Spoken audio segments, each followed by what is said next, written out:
Durante la jornada de este jueves, el Senado resolvió rechazar la acusación constitucional en contra de la jueza Silvana Donoso. Recordemos que ella presidía la Comisión de Libertades Condicionales en el año 2016, cuando se le otorgó la libertad a Hugo Bustamante, principal imputado por el crimen de Ámbar Cornejo. Quien dio cuenta a la sala del Senado de esta acusación constitucional fue el diputado Gonzalo Fuenzalida, con quien nos comunicamos de inmediato. ¿Cómo está, diputado? Gracias por recibirnos.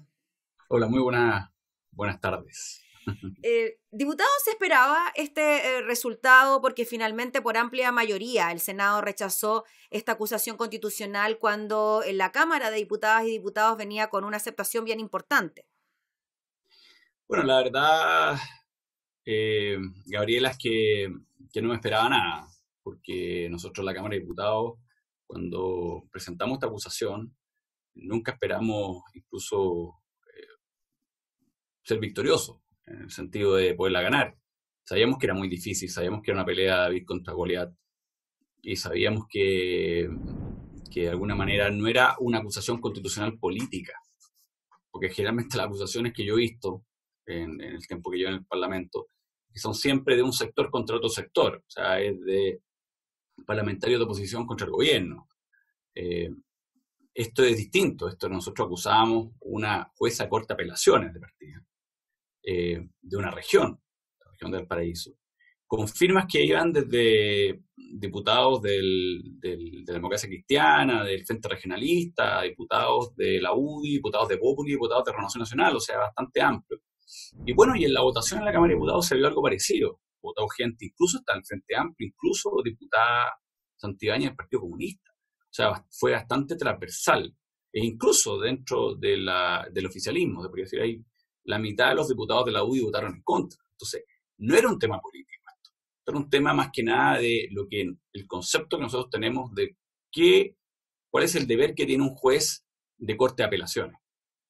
Cuando participa en preside y lidera estas comisiones de libertad condicional y entrega este beneficio a personas que han cometido delitos, muchos de ellos realmente violentos y muy graves, y administran este beneficio y lo hacen o no lo hacen bien, o aplican la ley, aplican la convicción que tiene un juez, protegen a la sociedad o no lo hacen. Nosotros creemos que esta jueza en particular, la ministra Donoso, no lo hace, y no lo hizo en 2016, y no lo hace tampoco en sus constantes votos dirimentes en los recursos de amparo cuando a las personas se les deniega esta libertad condicional y van de recurso de amparo a la Corte de Apelaciones. Y el Senado, nosotros, bueno, fuimos con la misma lógica de que no esperábamos tampoco que nos fuera bien. Tampoco, después de la Cámara de Diputados, tampoco pensamos que nos podía ir mal, quizás nos podía ir bien. Es que, diputado, disculpe, solo una acotación, ¿no? Y por el tema de lo que ocurrió en la Cámara de Diputados, de que muchos parlamentarios incluso cambiaron de opinión, tanto en el transcurso de la comisión que analizó la acusación, como en el mismo transcurso de las sesiones, porque los argumentos fueron lo suficientemente potentes, como incluso para hacer cambiar de opinión a los diputados y diputadas. Bueno, por eso mismo nosotros fuimos al Senado sin haber hablado, yo no hablé con ningún senador previamente, y fuimos con la misma convicción de que la fuerza de los argumentos, frente a una defensa bastante débil, iban a sopesar finalmente el voto de los senadores, pero nos equivocamos, porque nos dimos cuenta que los senadores, la gran mayoría de ellos, no nos escucharon. Tenían ya preparada incluso hasta su minuta para justificar su voto en contra. Incluso argumentos que nosotros señalamos en la acusación, o sea, en la exposición que hicimos en el Senado, por ejemplo, como decir que esto era una decisión, no era la decisión de un cuerpo colegiado, porque muchos se decían, ¿por qué solo acusaron a la ministra y no al resto de los jueces? Bueno, primero que nada porque la Constitución solo nos permite acusar jueces de tribunales superiores por una lógica. Y es porque esos jueces de tribunales superiores están sobre los otros jueces, porque los califican, porque tienen facultades correccionales sobre ellos, porque los promueven. O sea, en el fondo, no es que sean los jefes, pero los tribunales inferiores dependen de los tribunales superiores para la carrera judicial. Entonces, no hay un cuerpo colegiado, hay una magistrada que lidera y preside una comisión con jueces inferiores. Ahora, aún más, para mayor abundamiento, esa jueza tomó decisiones que afectaron las decisiones que se tomaron en esa libertad condicional, porque no quiso que las relatoras le dijeran lo que decían los informes psicosociales, de gendarmería, lo que decía el libro de vida de cada una de las personas. Y ahí es donde, claro, uno cuando explica ese argumento y lo deja claro, que aquí no hay una igualdad, en fin, cita incluso el caso del ministro Cerecea en la década del 90, cuando fue instituido, entre pares, entre jueces que de la misma jerarquía, pero él presidía la sala.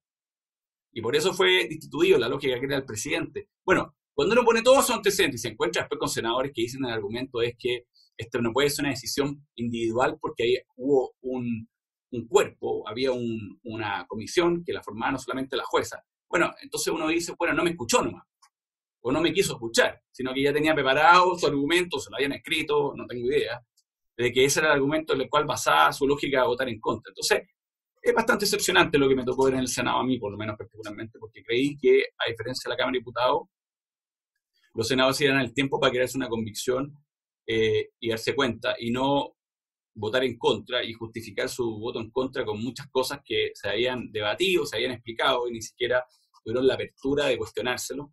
Y más aún, muchos senadores que ni siquiera hablaron, ni siquiera justificaron su voto. Lo cual creo que hay una debilidad de la norma. En el caso, como es un jurado, los jurados debiesen justificar o fundamentar su voto en contra o a favor para que quede registro de eso, ¿no? A mí me sorprende la declaración después de la jueza que dice la contundencia o la seriedad de los argumentos, cuando, bueno, entonces la seriedad de los argumentos de la Cámara de Diputados parece que no fueron muy serios, pero la verdad es que muchos diputados, como tú bien dices, tenían una decisión y se dieron vuelta durante la sesión al escuchar los alegatos y al escuchar a los miembros que participaron en esa comisión. Lo importante que es escuchar para quedarse convicción, y es lo que no hicieron los senadores el día de ayer. El diputado Gonzalo Fuenzalía, la Corte Suprema también habló al respecto, dijo expresar su complacencia por el rechazo de la acusación constitucional por amplio margen. Cuando usted se refiere a una lucha de David contra Goliat, ¿se refiere a estar enfrentando al Senado en conjunto con el Poder Judicial o a un poder tan contundente como el Poder Judicial? ¿Cómo lo ve usted? ¿Como la unión de estos dos sectores? O sea, cuando yo digo David contra Goliat, estamos enfrentándonos obviamente a un poder del Estado.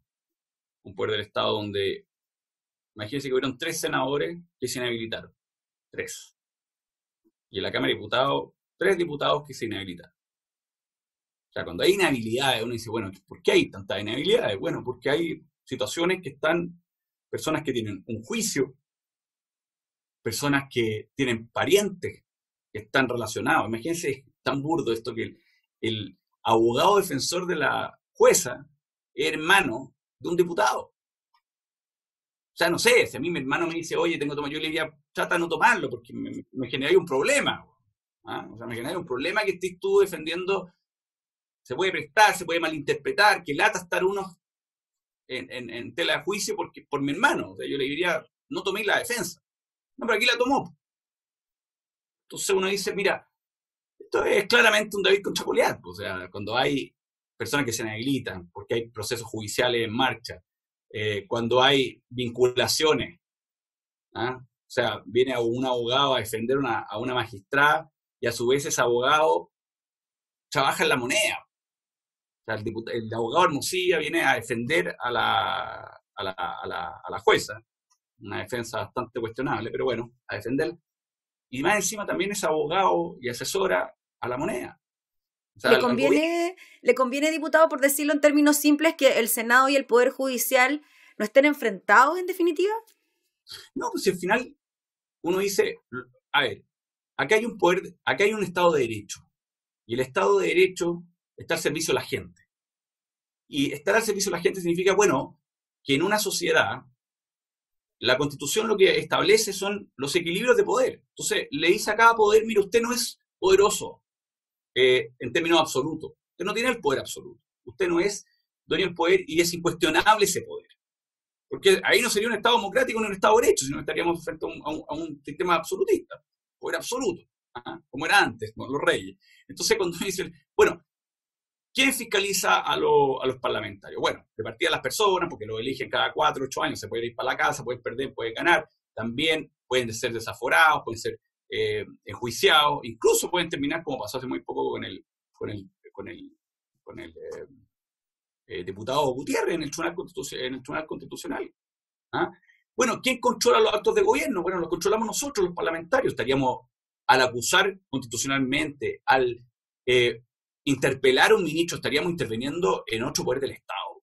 ¿Eso sería un argumento válido? No es válido, porque nosotros tenemos una labor de control, también está la Contraloría, en fin. Bueno, ¿quién controla a los jueces? Bueno, se controlan entre ellos mismos. O sea, la Corte Suprema tiene una labor correccional, el presidente tiene una facultad. Pero en el 2016 nadie hizo nada, porque ni la presidenta chilena en ese minuto le pidió a la Corte que viera este tema de las libertades condicionales, ni la Corte Suprema hizo ninguna labor correccional para ver, oye, ¿por qué esta comisión dejó el 90% de la gente en libertad, a diferencia de las demás comisiones en Chile, que en ese minuto la máxima había sido Santiago en un 30 y tantos? Bueno, como nadie hizo nada, y después tenemos el efecto de esas libertades dadas a diestra y siniestra, que es el caso de Ámbar Cornejo. Bueno, nosotros tenemos esta herramienta, y hay un deber moral de ocuparla, y por eso acusamos, y efectivamente para también decir, aquí no hay un poder absoluto. Ustedes, cuando hacen malas decisiones, no que se equivocan, porque no fue una equivocación provocada, o sea, deliberada. No es que hubo un error de la jueza, no. Hubo un error porque la jueza no quiso mirar todos los antecedentes para poder tomar una decisión, no le importó eso. Entonces, y se basó que no eran vinculantes, después dijo que no existían, y después la relatores dijeron que existían, entonces mintió incluso en la defensa, una ministra que se defiende, su defensa mintió, o sea, agrava la falta. Bueno, todo eso existe porque en una sociedad no hay un poder absoluto, y por eso existen estos controles. Y no son cuestionables cuando el Poder Judicial viene a cuestionar y viene la vocera a decir, nos estamos intrometiendo en un poder. No, nos estamos intrometiendo en un poder del Estado. Porque si no, entonces, ¿para qué existen las acusaciones constitucionales? Entonces el Poder Judicial sería un poder absoluto. No es así. Incluso yo escuchamos a senadores que decían ese argumento. ¿Sí? La verdad fue bastante desilusionante ayer. Diputado, y en cuanto a este argumento también que se utiliza, refiriéndose al caso en particular de Ámbar Cornejo, de que finalmente lo que se necesitaba acá era una especie de responsable único, chivo expiatorio, y que aquí en definitiva lo que funcionó mal fue todo el sistema frente a la muerte de Ámbar. ¿Cómo ve usted eso? Bueno, ese es el típico argumento que ocupa una defensa para decir, mire, la culpa es de todo y la culpa no es de nadie. Entonces, de esa manera salvamos la culpa de una persona. Acá hay una magistrada, hay una comisión, hay una magistrada que preside porque tiene el mayor rango. El Estado le encomienda a ella de aplicar el artículo, el decreto de ley 321 de libertad constitucional. A ellos les da la responsabilidad. Y lo único que les dice, mira, acá hay una serie de requisitos, una serie de antecedentes que ustedes tienen que tener a la lista, porque lo que no tiene que pasar es que ustedes se expongan a la sociedad. Lo que no puede pasar es que ustedes a la sociedad chilena dejen libre personas que no pueden estar en la vida social libres, porque van a provocar delitos, van a producir víctimas, van a producir un Ámbar Cornejo. Bueno, la jueza cuando le dieron esa misión y tuvo que aplicar este decreto ley, ella aplicó primero que nada sus convicciones, o sea, su dogma frente a la ley. Y dijo, mira, a mí las libertades son un derecho, así que el que la pida sea un homicida en serie, o sea, una persona que robó y de un robo simple, vale lo mismo, así que todos para afuera. En el fondo, eso es lo que pasó en el 2016. Dejó 1.123 personas libres, casi todos los que vieron el beneficio, 60 homicidas, 2 femicidas, casi 100 violadores y abusadores sexuales, 20 y tantos violadores y abusadores sexuales de menores. Entonces, ese es el tema. Ese era el fin de la acusación. Y eso la gente, que no son senadores, ni son los que escriben las cartas en el diario y hacen defensas corporativas, gente común y corriente, lo entiende muy fácil, lo entiende lógico y dice, pero obvio, si a mí yo no cumplo con mi trabajo, de acuerdo a lo que dice mi contrato de trabajo, me echan de la pega. Bueno, cuando un juez no cumple la ley, no le pasa nada. Y llama la atención también, diputado, dentro de lo que fue, de los argumentos que se dieron a conocer frente a la materia, lo que dijeron los familiares de las primeras víctimas de Hugo Bustamante, que tampoco podían entender cómo una situación como esta se había acontecido. Diputado, le quería preguntar los últimos antecedentes que surgen en este caso. La mamá de Ámbar también está detenida, formalizada por parricidio consumado. ¿Cómo ve usted esto ahora, con estos nuevos antecedentes? O sea, a mí me parece muy curioso que justo la detengan el día que la acusación que se tenía que tomar la decisión de la acusación constitucional. Me parece muy curioso.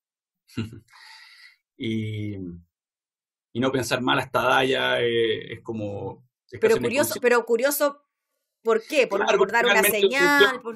Claro, porque la atención finalmente no fue la acusación de la jueza. La atención se dio a el arresto de la madre de Ámbar Cornejo. Entonces cambiamos el foco. Ayer la gente que protestaba en Villa Alemana eran personas que llevaban en sus carteles el tema de la muerte de Ámbar, pero también llevaban en sus carteles quejas e indignación con lo que habían hecho los senadores de no sancionar a la jueza. Pero bueno, finalmente eso es un caso particular. Nosotros no estamos refiriendo a un caso en particular y al juzgamiento que tiene que tener ese caso particular, porque es una labor que tiene que hacer la justicia. Nosotros no tenemos, y para eso hay todo un procedimiento, que para eso hay recursos, que uno va a la Corte de Apelaciones, termina la Suprema, puede pedir la nulidad del juicio. Bueno, eso es otra lógica.